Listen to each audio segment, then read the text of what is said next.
It's been a fast-paced year for the National League of Cities. Under the leadership of President Matt Zone, First Vice President Mark Stodola, and Second Vice President Karen Freeman Wilson, NLC has been the voice of cities in Washington, tackled the tough issues of economic mobility and opportunity, and continued to expand our research and technical assistance programs.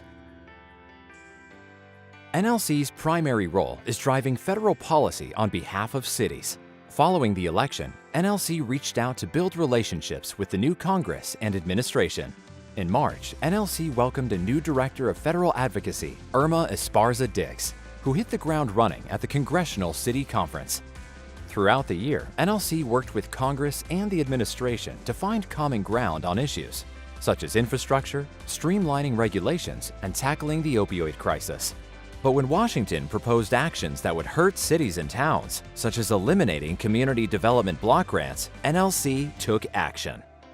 City leaders reached out to Congress in record numbers. NLC was asked to testify before Congress 6 times and held 12 congressional briefings on issues ranging from municipal bonds to national flood insurance. And NLC coordinated more than 700 meetings on Capitol Hill and almost 2,000 advocacy actions by city leaders. NLC made sure that cities were at the table. As Congress turned its focus to tax reform, NLC made it clear that the state and local tax deduction should not be cut, and that the tax exemption for municipal bonds is not negotiable. Our efforts helped Washington reach a deal to fund the federal government through December, without cuts to programs that are critical to cities. And despite the apparent gridlock, NLC enjoyed several policy victories. We'll continue to fight for the programs that help our cities and the economy grow. This year, NLC also worked across the country, providing technical assistance to more than 150 communities. We generated more than $4 million in grants to support our work, held nearly 200 site visits and events across the country, and launched 8 new grant-funded programs.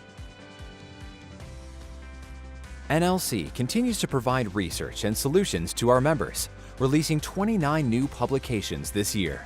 Our research empowers local leaders and informs the national conversation about cities. And we don't shy away from difficult topics. NLC President Matt Zone launched a task force to help cities address barriers to economic mobility and opportunity. NLC's Race, Equity, and Leadership team also expanded its impact. And NLC and NACO launched opioidaction.org to address the opioid crisis. Through the hard work of President Zone, our officers and board, our CEO Clarence Anthony, and our staff, NLC has supported our members, stood up for them in Washington, and kept NLC financially strong. And NLC members have worked together to strengthen the national voice of cities. We salute the local officials who serve their communities. You are the most trusted level of government. You are the voices of cities, towns, and villages in Washington. And together, we are the National League of Cities.